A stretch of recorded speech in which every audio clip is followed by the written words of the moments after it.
hein, mais toujours avec le souci, hein, d'offrir des solutions alternatives, notamment lorsque sur une ligne, vous avez à côté une autoroute qui est gratuite, notamment lorsque le trafic sur autoroute est plus rapide que le trafic par le train, ce qui est quand même un paradoxe, hein, et notamment lorsque on peut, avec 4 ou 5 rotations de cars, remplacer avec plus d'intérêt pour les usagers le seul TET qui va passer dans la journée. Alors, ça, c'est des choses tout à fait indispensables. Ceci dit, ça n'est pas faisable partout. Je vais prendre deux lignes qui passionnent nos concitoyens et qui sont un peu des sister lines, hein. C'est l'Aubrac et le Cévenol. Ces deux lignes magnifiques qui passent dans des paysages superbes. C'est des lignes qui desservent toute une série de petites gares. C'est des lignes qui sont empruntées, mais avec des taux de fréquentation très modestes. Quand vous prenez le Cévenol, c'est-à-dire Béziers, Clermont, vous avez 8 personnes dans le train qui vont prendre ensuite une correspondance pour aller au-delà de Clermont-Ferrand. Quand vous prenez le Cévenol, vous en avez 3 qui vont prendre une correspondance pour aller à Paris. Bon, c'est-à-dire que c'est fragile, c'est faible. Mais on ne peut pas traiter les deux choses de la même façon. L'Aubrac, à côté, vous avez, en parallèle, vous avez une autoroute gratuite.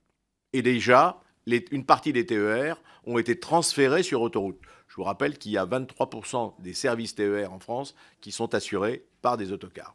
Et donc, on peut très bien imaginer le transfert. La ligne sera, enfin disons, la desserte sera plus rapide, sera vraisemblablement plus confortable, hein, et permettra probablement plus de dessertes dans la journée. Et puis à côté, vous avez le Cévenol.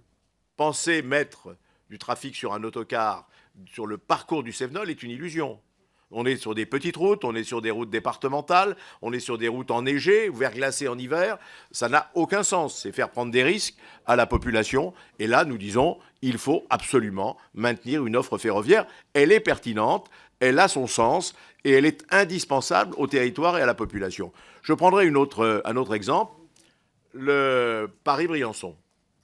Train cher à certains de nos collègues, Hervé Mariton, comment dirais-je, Joël Giraud et quelques autres. Paris-Briançon, ce n'est pas un résultat très brillant. Ça coûte à peu près 90 € de subvention par billet.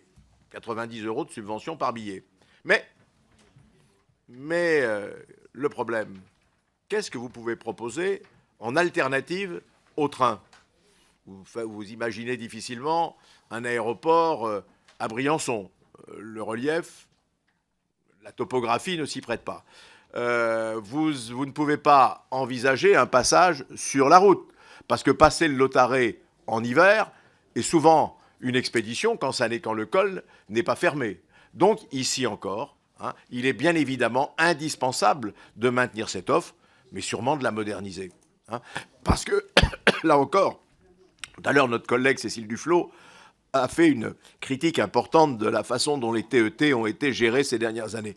Mais sur le Briançonnais, il y a 20 ans, plus de 20%, plus de 20% de la clientèle des sports d'hiver venait par le train. Aujourd'hui, moins de 8% de la clientèle de sports d'hiver vient par le train. Alors certes, les mœurs ont changé, certes, les habitudes ont changé, mais là aussi, c'est parce que l'offre n'est plus satisfaisante. C'est parce que les réservations ne sont plus ouvertes, comme c'était le cas auparavant, 4 mois à l'avance. Quand on refait sa réservation hôtelière, sa location, eh bien on s'assure qu'on va avoir un moyen de transport. Si le moyen de transport n'existe plus, ou si la location est ouverte 3 jours avant, parce qu'il y a des raisons, parce qu'il y a des travaux sur la ligne, parce qu'il y a un certain nombre de choses de cette nature, eh bien les gens, ils se détournent, ou bien de la voie ferrée, ou bien ils se détournent tout simplement de la région. Donc pour l'économie du territoire, il est important de maintenir cette offre. Merci Jean-Pierre Vigier. Merci Monsieur le Président. Président Duron, train d'équilibre du territoire, cette dénomination renvoie clairement à la fonction de ce train. Participer à l'aménagement du territoire, politique publique qui relève assurément des compétences de l'État. À ce titre, le Cévenol, vous en avez parlé, TET entre Clermont-Ferrand et Nîmes, participe au désenclavement du Massif central. En effet, et vous l'avez dit, Il dessert des zones où les routes ne peuvent pas passer en raison de la géographie locale. Il permet la continuité territoriale essentielle, je dis bien essentielle, pour le développement de nos régions rurales. La politique d'aménagement est ici clairement en jeu. L'accessibilité même de nos territoires doit être maintenue.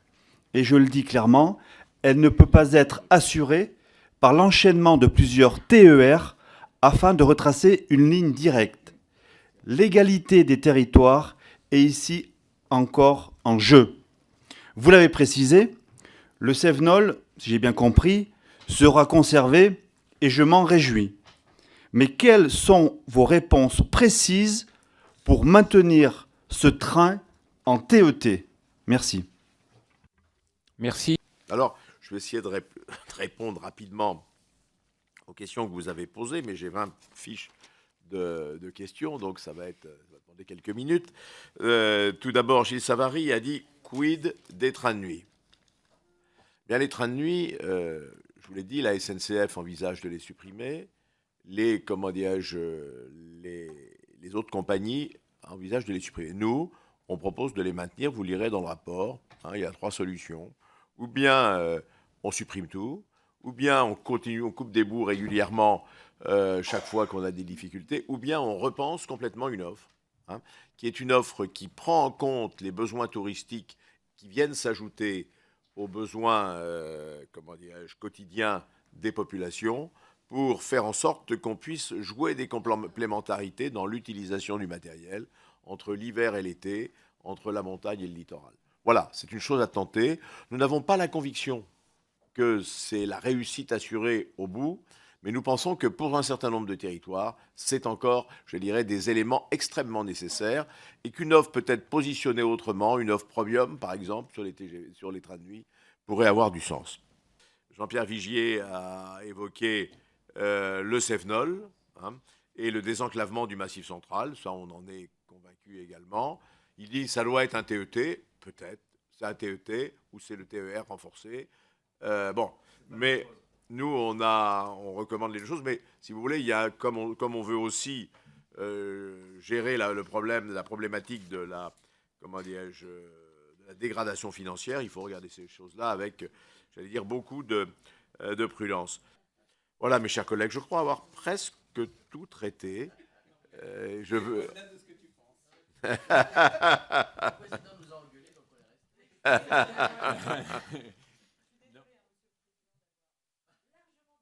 Non.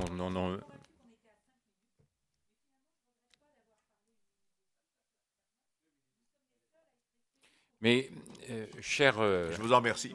Chère Valérie, en votre nom, mais au nom aussi de tous les membres de cette commission, je voudrais remercier Philippe Duron et tous les membres de cette commission et les différents collaborateurs qui ont accompagné les travaux de cette commission pour la qualité du travail. Je vous invite, pour ceux qui n'ont pas eu le temps de le faire, à lire l'excellent rapport. J'espère qu'un certain nombre de ces préconisations seront mises en œuvre.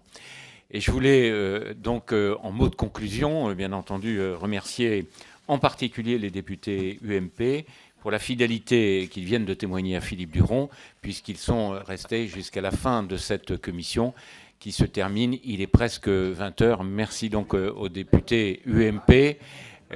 Voilà. Et en ce qui concerne Valérie, les propos que j'ai tenus, peut-être un petit peu vifs, je lui demande bien entendu de ne pas m'en tenir rigueur. Voilà, merci.